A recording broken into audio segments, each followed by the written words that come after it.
Dear students, now we will study the causes of income inequalities in India. First, we will study them, then we will go through the data. Data has been given for each and every cause. We will learn that afterwards. The causes of income inequalities are 7 in number. These are the major causes. Number 1 is inequalities in land ownership. It has been observed, and if you go through the history, when there were emperors, kingship, and afterwards when there was British rule, the rulers used to appoint zamindars, jagirdars to collect land revenue from the farmers, because the government at that time means the emperors or the British rulers can't go approach the farmers in the field and collect the tax individually. So they appointed the zamindars. The zamindars exploited the farmers, and this system was abolished after independence. But what was the main motive? What was the main intention behind the abolition of zamindari system? It was to make the farmers happy and keep them well off financially. But it did not happen. The objective of giving land to the farmers and act upon the dictum land to the tillers was failed. The objective was failed. The objective of redistribution of land to the poor, among the poor, was failed. And see here the data, year of data, 67% of the marginal land holdings are there still in India. And big farmers have the credit facilities, whereas the small farmers, marginal farmers do not have any credit facility. Do not have any means do lesser credit facilities in financial institutions like banks, etc. They will approach the money lenders, landlords for help. And second one is, so the inequalities of land ownership broadens the income inequalities between the poor and the rich. And the second cause is concentration of assets in the hands of the wealthiest few.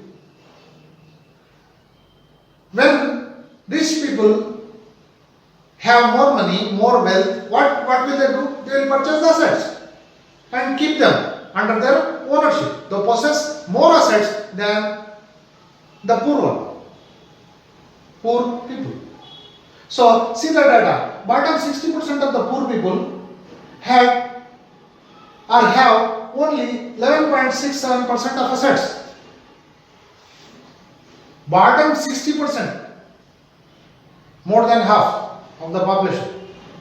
Bottom 60% of the poor people have 11%, only 11% of assets only, whereas top 10%, only 10, not 60, only 10% of the rich people have 46.28% of assets. So this shows the inequality, disparity, and this brings in the inequalities further widened. Third point is inequalities in professional training. As the rich people have access to best of the best universities, best of the best education, best medical facilities, and professional training colleges, they will join their children in those institutions, avail best medical facilities because they have money. Whereas poor people, as do not have the money, will not have access to reputed educational institutions, medical institutions, and they do not have proper nutritional facilities, medical facilities. They suffer. Because of this, the generations will also have the same disparity, inequality. Inequalities in professional training is there in India. Next, inflation and rising prices. Inflation or rising prices is there in India since independence, and it has become a permanent factor.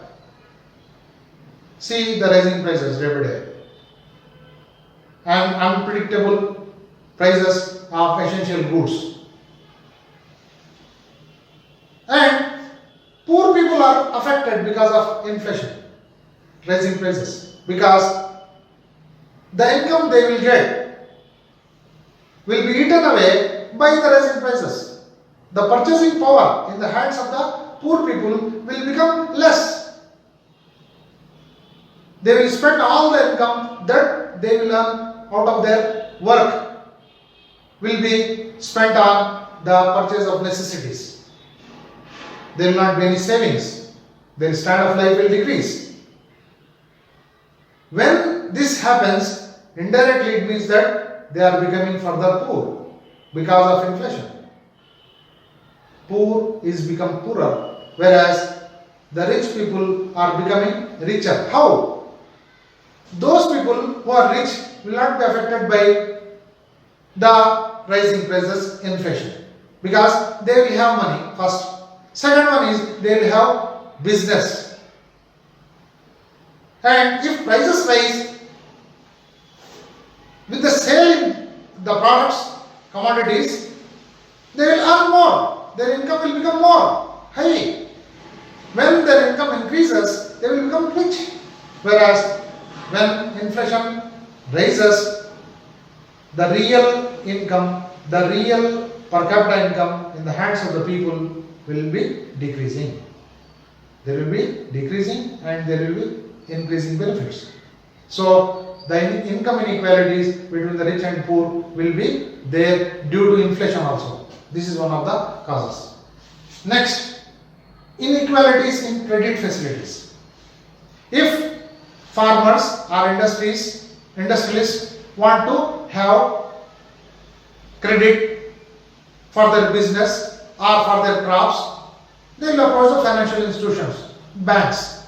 But big agriculturists, big farmers, that is, big farmers, big entrepreneurs will have the access to the banks, to the financial institutions for loans. Because in the opinion of the bank and financial institutions, they have more repaying capacity than the poor one. If a poor farmer, a poor businessman goes to the bank or any financial institution for loan and advances, they will say that you do not have sufficient repaying capacity, so we can't offer you loan. So credit facilities will not be there properly in sufficient quantity to the poor, which makes them further poor. Employment opportunities, the opportunity to develop will be decreasing. Whereas the rich people, after having the credit facilities, will become more richer. So this is one of the causes of inequalities, income inequalities. Next, last one is urban bias in private investment. 70% of the population lives in rural areas, but it is observed that 70% of the investment has been made in urban areas. All the industries prefer to invest and establish their industries in urban areas. By this way, the population which lives in rural areas will become unemployed, or they will not get any employment opportunities. Further, the industries which are established in urban areas are capital intensive. Unemployment problem will be there, will arise, poverty will rise. So this way they will become more poor people will come up. The chasm, the gap between the poor and the rich people will widen. Last one is role of the government. Government is trying, had been trying to bring the gap, eliminate. The government was trying to narrow the gap, narrow the chasm between the poor and the rich people since independence. But still, the problems like malnutrition, health, education, illiteracy that is, and other factors, other problems, unemployment, poverty are still there. They are persistent. Government failed to solve these problems properly. It may be, causes may be many, but these problems are still there. These problems are due to the non-implementation of, or you can say, non-implementation of government policies properly in an efficient manner. The people who are well off avail the benefits of the policies of the government in all areas, in education, in employment, in health, etc. So the objective of the policies behind the government making it will be defeated.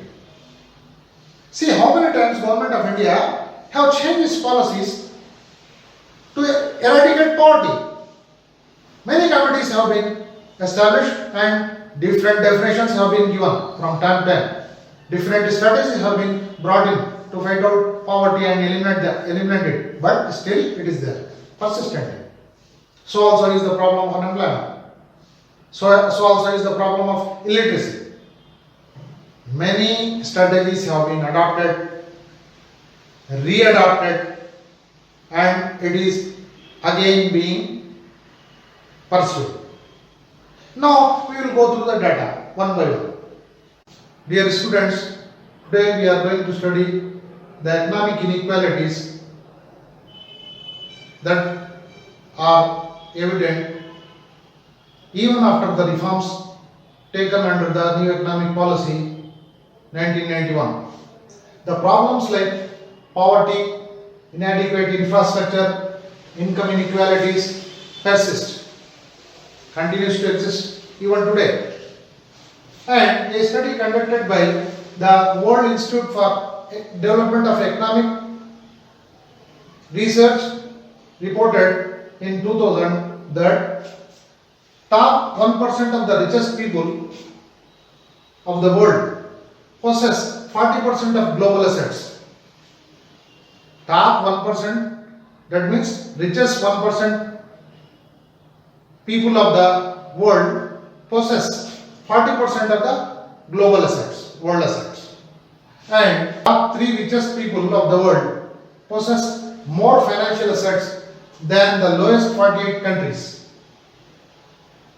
And the combined wealth of 85 richest people in the world is equal to the bottom 50% of the world population. So the condition is very pathetic. The income inequalities between the poor and rich are so high. It is evident by the research data. As per the NIDAL and NCAER, National Council for Agriculture and Economic Research estimates conducted in 1950, top 10% households receive 35% of national income. Top 10% means top richest 10% households receive 35% of national income, whereas bottom 20% poor households receive 88 to 9% of national income. Bottom 20% poor households receive or contributed 8 to 9% of national income. bottom 20% poor households contributed 8 to 9% to national income. So see the difference. 10% richest people have the share of 35% in national income, whereas bottom 20% households have only 8 to 9% share of national income. So there are income inequalities, and the inequalities are very high. Next, second estimates conducted by RBI, Iyengar and Mukherjee. Top 10% households, richest top 10% households constitute or contribute 25 to 28% of national income. Means top 10% richest households have 25% to 28% of national income. Means what? Top 10% richest people have quarter of the national income as their share. Next, NCAER survey conducted in 2011 says that it defined the middle class group. According to NCAER, middle class means the households whose earnings are between 2.5 lakhs to 12.5 lakhs as per the prices of 2009 and 10. And in 2001, the income of the middle class people was 2.5 lakhs, which increased to 12.5 lakhs in 2010. And the same survey said that number of middle class households increased from 10.7 million to 31.4 million, increase of about 20 millions. That is an increase of 193 in percentage. 193, about approximately 200% was the increase in the middle class group. Next, the survey said that high growth rate of urbanization will result in the increase of middle class in the country. The same survey conducted by NCAER in 2011 said that high growth rate of urbanization will result in the increase of middle class group in the country. The findings of NCAER were 13.1% of the population owns 49% of cars, 21% of TVs, 53.2% of computers, 52.9% of ACs, 37.8% of microwaves, and 45.7% of credit cards. So, all these items, consumer items, are the items which generally the richest people, the rich people will use. Nowadays it has become common, but when the findings were made, those were the items being used by the rich people. See here the data, 49% of cars were owned by the 13% people who comes from a rich community, and 21% of TVs were there. Next, 53.2% of computers were owned by the top 13% of the rich people. 52.9% of ACs were owned by the top 13 rich people. So this data shows that there was income inequalities, and consumption expenditure was also different, and consumption expenditure made by the poor people on consumption goods was very less when compared to the consumption expenditure made by the rich people on consumption goods, consumer goods, you can say. See the data. As per the NSS National Sample Survey findings in 1973-74, bottom 20% of the households in rural areas had the consumption of 9.5% and top 20% same rate of percentage. Top 20% households in rural areas had 38% of consumption.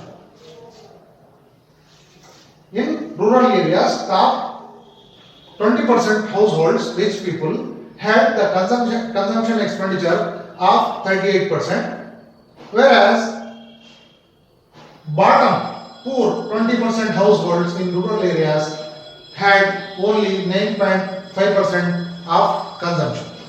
So there was inequalities between the consumption expenditure also. Coming to the urban areas, bottom poor 20% people household were having 9.2% of consumption only, whereas the top richest 20% of urban households had 40% of consumption share. So there was a great difference. If you round this figure to 10% and this is 40%, so the difference was 4 times. 300% difference was there between the consumption of poor people and between the consumption of rich people. Next, another study conducted by NCAR, Ojha and G.B. Bhatt in 1960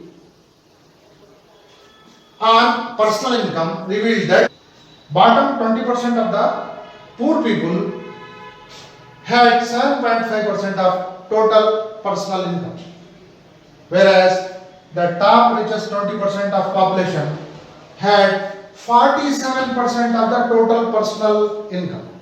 See, this is less than 10% and this is about half, approximately half of the personal income had been owned by the top 20% of the richest people.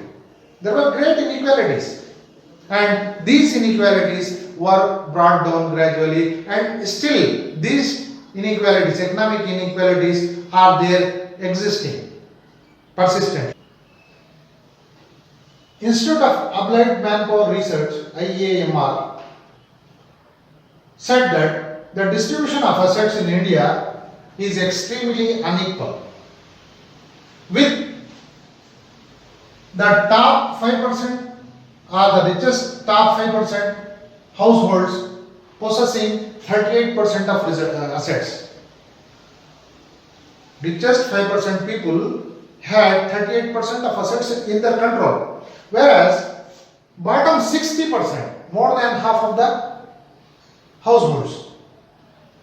Bottom 60% means poor 60% households had only 13% of assets. There was a great difference.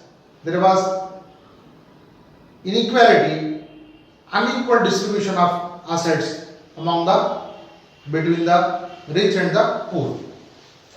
Next, it finds that the richest 100 people and their combined wealth was 12.63 lakh crores. It was very high.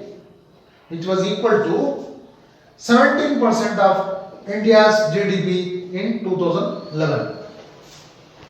Students, now we will discuss about the causes of income inequalities. There are large inequalities between the poor and the rich people in India as well as the world. So what are the causes? Cause number one is inequalities in land ownership, so far as India is concerned. There was zamindari system, jagidari system, when there was kingship, monarchy, as well as when there was British rule. The British people had appointed the zamindars to collect the land revenue from them, from the farmers, and give the land revenue in lump sum to them. So, zamindars and jagidars were nothing but the intermediaries. There was a facility created by the Britishers. But the zamindari system failed.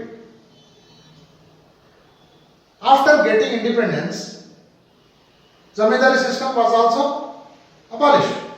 But the objective of abolishing the zamindari system and to redistribute the land was not properly achieved.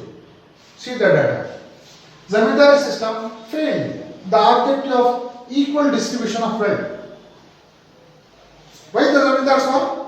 The zamindars were to collect the land revenue and give the land revenue in lump sum as an assured income to the British people or the king, to the empire. But that failed. After getting independence, we means Government of India wants to redistribute the land so that the inequalities may be curtailed, decreased, reduced. There was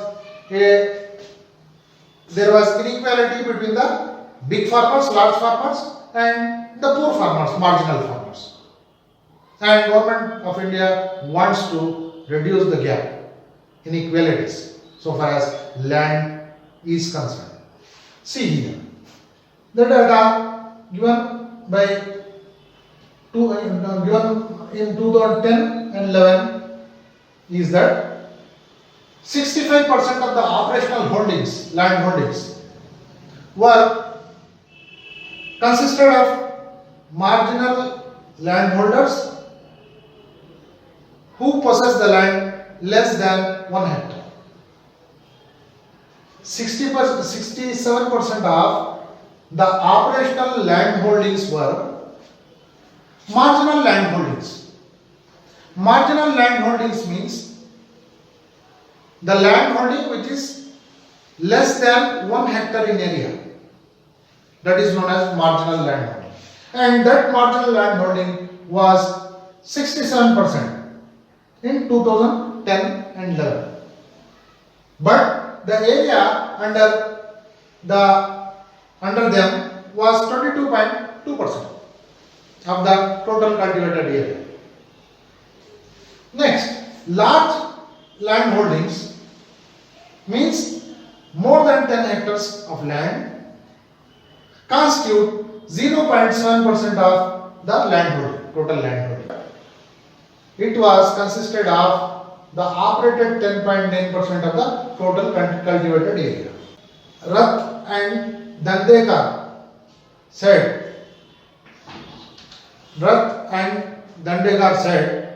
that all the agricultural workers who have no land and marginal farmers and small farmers with 2 hectares of land holding are poor.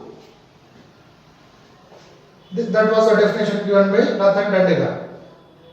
And big farmers have access to financial credit. This was their finding. Yes, it was but natural. People with small holdings of land will not have access to loans, bank loans and credit institutional facilities, whereas big farmers will have the access to bank loans, other financial institutions which provide them agricultural loans, as they have the assured income from their large area of land, big land holdings. The second point is concentration of assets. Concentration of wealth in the hands of industries was seen, and it is still in large quantity. It is increasing year by year. As per the findings of NCAER, National Council for Applied Economic Research, of 1975-76 research, Bottom 60% of the people had only 11.67% of the wealth. Bottom 60% means poor 60% people had only 11.67% of wealth, whereas top 10% only 10%. 10% richest persons of the people in India possess 46.28% of the wealth. So there is a great imbalance or inequality of wealth, because it can be known as concentration of wealth. The wealth is being concentrated either in the form of money, shares or assets in the hands of the richest people. And another survey is that concentration of wealth increased after 1991. After the new economic policy, MRTP Act was abolished and many measures were taken by the government of India, due to which the industrialists, the people who want to invest more in the country, in the private sector, were invited and privatization was done, liberalization was done, due to which the concentration of wealth in the hands of the few richest people increase. The data will show. For example, in 1991, large private industries or companies had 45,830 crores of assets. This was in 1991. In 1991, large private companies had 45,830 crores of assets. In 2013, Reliance company alone had the assets worth 3.62 lakh crores. 3.62 lakh crores. Only one company had this much of assets, and that company is Reliance. Now you can imagine where would it have been gone now in 2021. In 2013, the assets of Reliance company alone was 3.62 lakh crores. And you can say in another way, top 5% private sector companies' assets were 9 lakh crores. Only 5% top companies' assets were 9 lakh crores. So there was a great inequality between the rich and the poor due to concentration of wealth and assets. The next point is inequalities in professional training. You can better understand that a poor person can't offer the fee for professional training, and the facilities for professional training and professional competence will not be available to all. Next point is inflation and rising prices.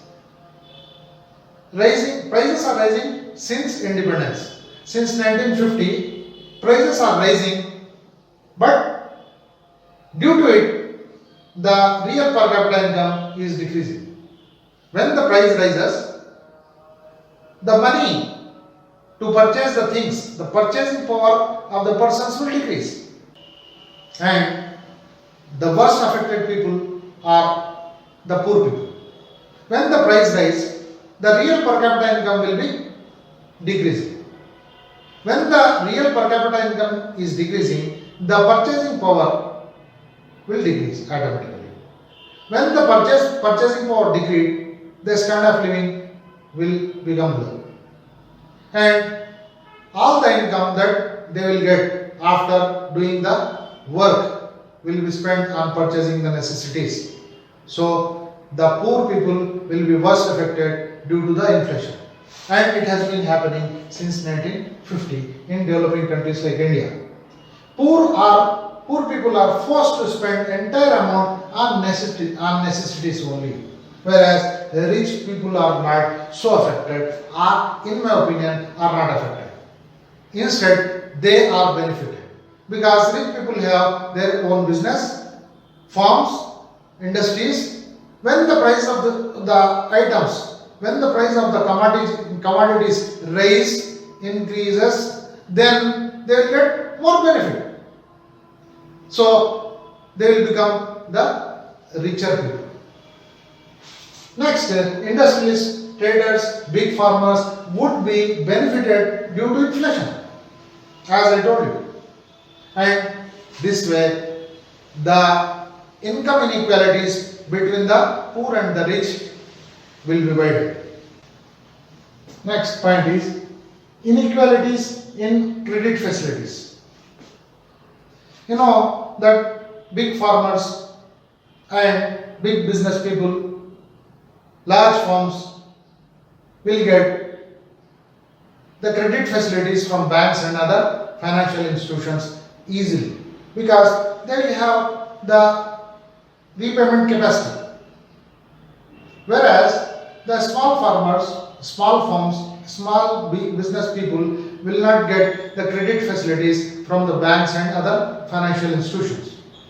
That's why they will approach the money lenders and the money lenders will exploit them. Institutional credit will be given to, generally, institutional credit will be given to the big entrepreneurs, businessmen and other firms, big firms, instead of the small firms and business people. When credit facilities are not available to the small businessmen, small firms, small entrepreneurs, small farmers, then automatically the inequalities between the rich and the poor will increase and widen. Next, urban bias in private investment. Yes, there is urban bias where when 70% of the population lives in the rural areas, it's a paradox to say that 70% of the investment takes place in urban areas, in cities. The labor force which is there in rural areas either have to migrate or the industries which will be established in urban areas have to resort for capital intensive techniques of production, and the second will happen. The urban factories, urban industries will be capital intensive. There will be no creation or less creation of employment. When there is less creation of employment, then unemployment problem will be there. Unemployment problem will be there. That unemployment problem will further leads to income inequalities. So see, 70% of the population lives in rural areas, but 70% of the private industries private investments goes to industries in urban areas, and employment creation in capital intensive sector is low, and that leads to income inequalities. The last point is role of government. It has been observed that the benefits from the policies of the government, welfare policies and development policies of the government will be availed by the well-off people. They will benefit out of these policies, and it has been observed that the lowest poor people will not get the benefits required, deserved. With regard to the sectors like housing, education, social security, health, etc. So, it has been said that social welfare policies on health, education, social security, housing help relatively to the well-off rather than the poorest of the poor people in the low-income group. It has been observed. The data shows like that. It is a fact. But the government is trying to reach them. Dear students, now we are discussing about the measures to control income inequalities. So, There are several measures taken by the government of India as well as the state governments to reduce the income inequalities.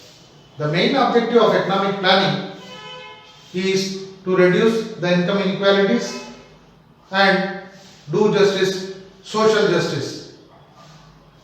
So, number one measure is land reforms. Soon after getting independence, land reforms were taken place.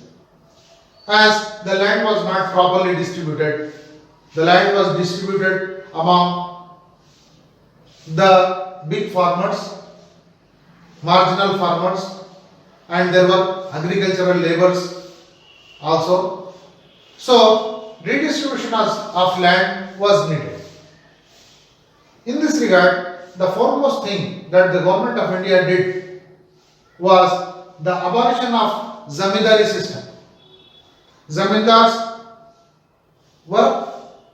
system was abolished. Zamindars were the intermediaries between the British rulers or the kings and the farmers. So zamindars were removed. Next important reform in this section was ceiling on land holdings. Government fixed a limit to have land for each and every household. A household consists of 5 members and a household can have this much of land only. That limit of having the land was fixed by the government of India in consultation with the states. This area of land holding is different from state to state. This depends on the quality of land, distance from the road, distance from access to market, irrigation land, cultivable land, dry land. So these type of bifurcations has to be taken note of. Ceiling of land holdings was the second measure. Next one is security of tenure. Those who had the land on tenure basis were given the security of land. No landlord or the owner of the land can remove a tenant without giving any notice, without any proper cause. So security of tenure was given. At the same time, rent was fixed. Fixation of rents was done because the landlord can't change the tenants on his own will and wish, as it was being done by the zamindars. Now, this was the security provided by the government to the tillers of the land. Next, redistribution of land was done. Towards the end of the British regime, Mahalwari system was brought in some areas. So, all the land of an area was amalgamated and it was redistributed. Fragmentation of land was eliminated, consolidated of land was done, and having all these measures, after having all these measures done, adopted, the government of India, they redistributed the land.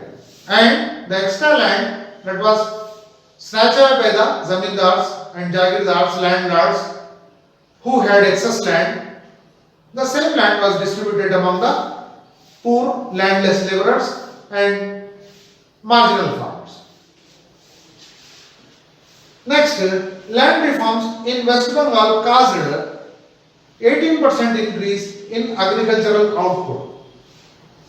It was surveyed that all these land reforms which were brought in West Bengal brought in 18% of increase, 18% of agricultural output. This way, income inequalities between the poor farmers and the rich ones were brought down.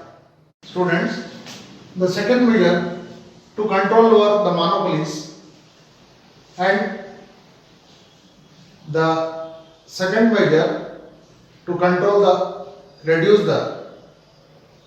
the second measure to reduce the income inequalities is control over monopolies and restricted trade practices.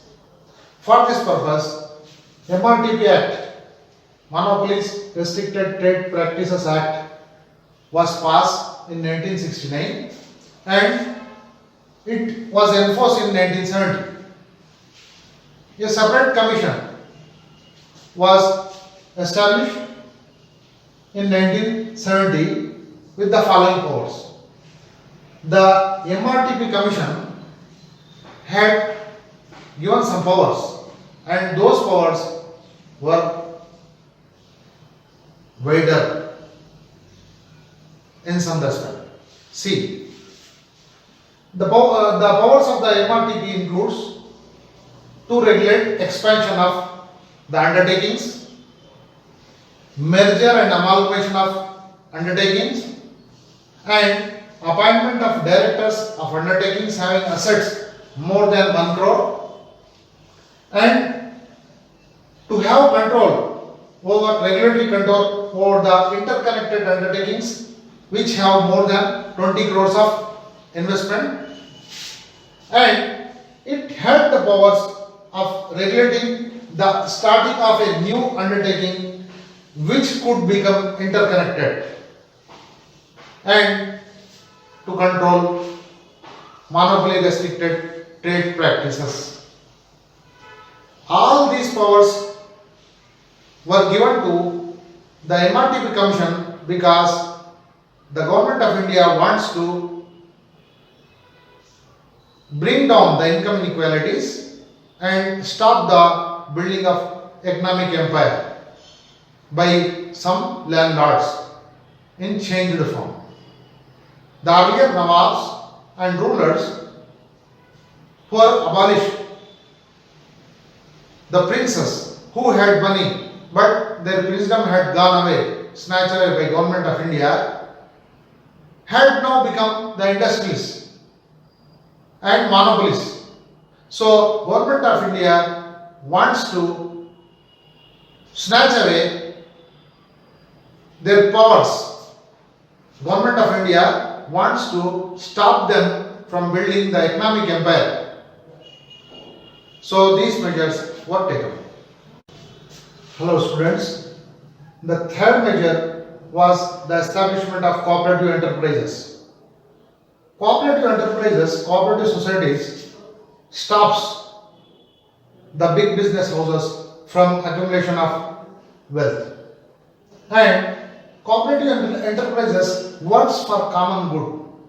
As a society, a cooperative society consists of many members, and the benefits of the business done by the cooperative societies are anything that is done, undertaken by the cooperative society will be benefited by all the members of the society, are shared by the benefits are shared by the members of the society. So, decentralized cooperative sector for common good, and it is to be noted that decentralized cooperative sector is for common good rather than private and personal gain. And profits earned by the cooperative sector are shared by all the members of the society enterprise, thereby decreasing the income inequalities.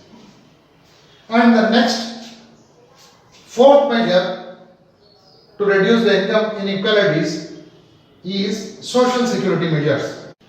Government's objective was growth with social justice. Of course, slightly modification has been brought in this with the change in government and time. And what are the social security measures undertook by the Government of India and other governments, state governments? Many acts have been passed for the welfare of the employees, workers and other old age people. For example, Workmen's Compensation Act was passed and this guarantees the compensation to the workmen in the factories. Next, Minimum Wages Act was passed for all the workers who do work in any firm or in any sector. Next, Employees State Insurance for state government employees, State Employees Provident Fund as a security measure. Next, pensions. Various types of pensions are there: superannuation pension, old age pension, destitute pension, like that.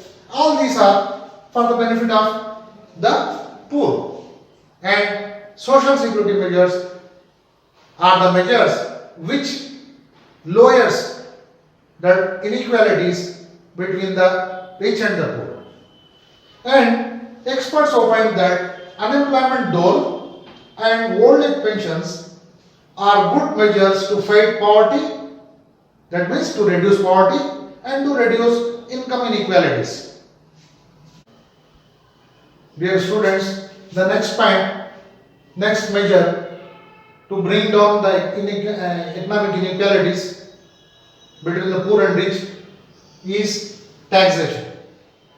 In India, progressive tax system has been adopted. As per progressive tax system, as the income and wealth of a person increases, the rate of taxation will also increase. So, progressive tax system is to prevent the concentration of wealth and to reduce income inequalities. Next measure is control over capital issues. For this purpose, Capital Issues Act 1956 was passed. The objectives of this act was to control the new capital issues which reduces the income inequalities.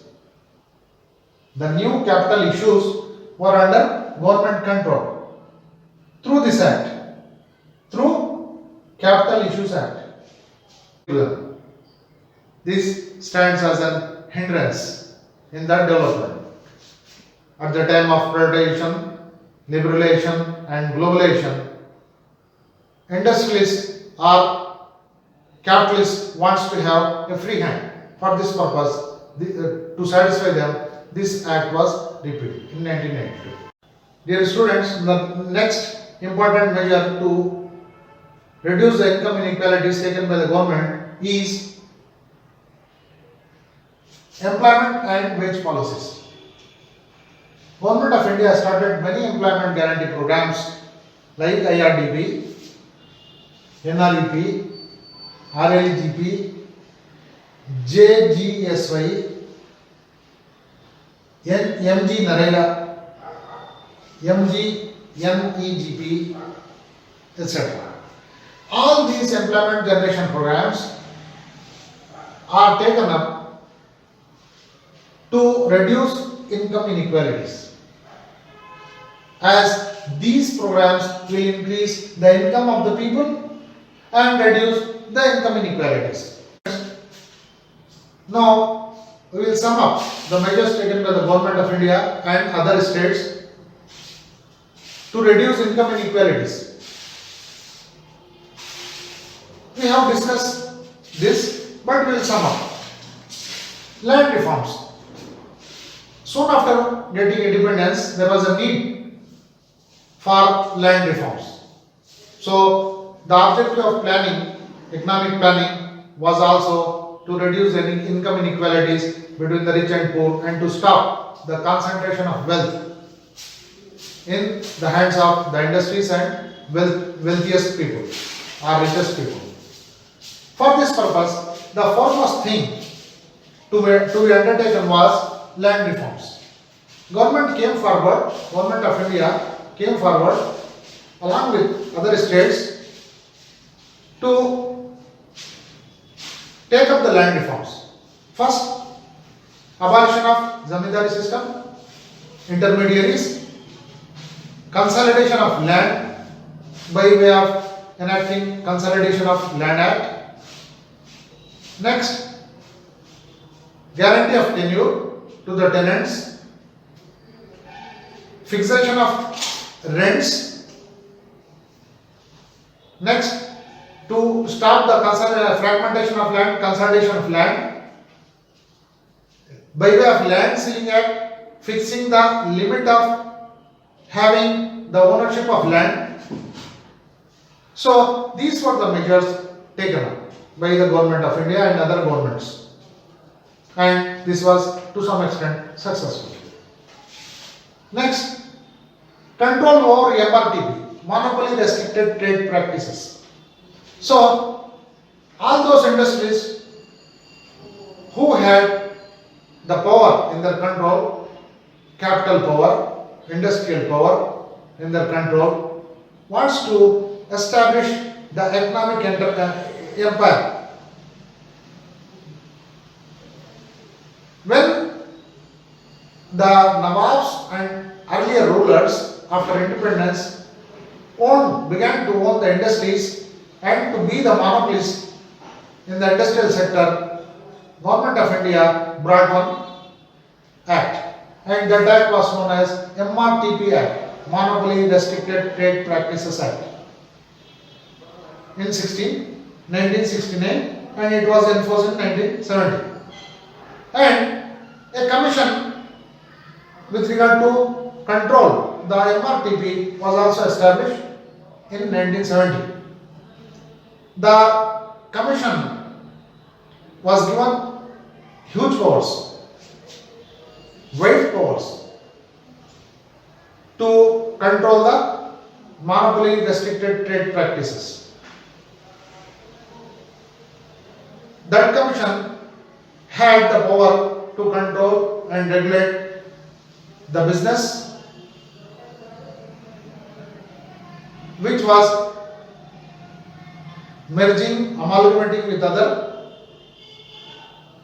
business enterprises, and those business which were exceeding 1 crore of rupees and which comes under the interconnected business having 20 crores of rupees as investment.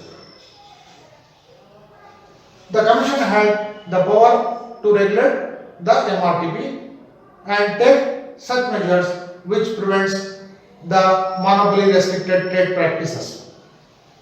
But unfortunately, this MRTP Act was abolished in 1992 after the new economic policy, because government want to invite the private persons, liberalize the economy, and race in the race of globalization. Next, cooperative enterprises. Through cooperative enterprises, government wants to raise the income of the common man or the members of the society, cooperative society, who are commoners, and the benefits of business will be divided among the members of the cooperative societies, enterprises, so their income will increase. When the income of common people in the form of members of the society, enterprises, cooperative society and cooperative enterprises increase, there will automatically the reduction of income inequalities.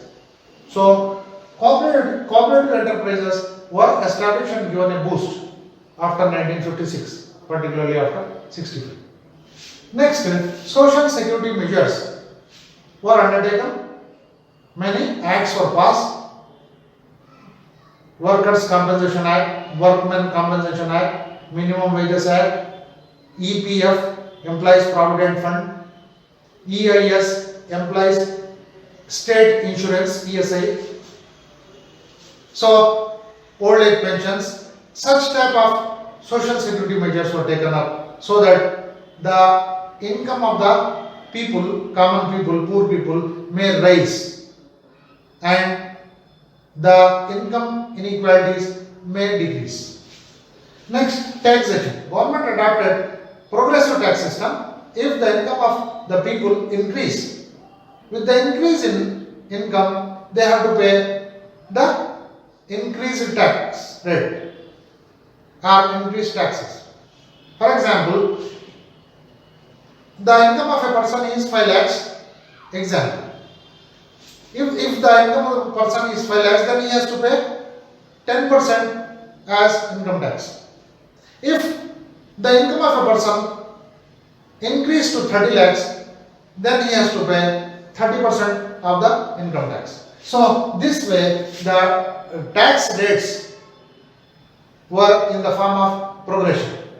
That is known as progressive tax system was adopted, and the people who have high income and wealth are taxed more, and the people who have less income and wealth are either exempted or levied with less taxes.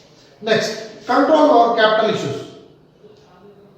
To have control over the capital issues, government enacted an act, Capital Issues Act 1956, but unfortunately that act was also abolished after the new economic policy in 1992. And last one is employment and wage policies. Government adopted many policies to raise the income of the people. Main among them were the employment generation policies, employment generation schemes and programs. Employment generation programs and schemes in the form of IRDP, NREP, RLEGP and NAREGA are there to increase the income of the people by way of giving them employment opportunities. When the employment opportunities are generated, the income of the people increase and the income inequalities decrease.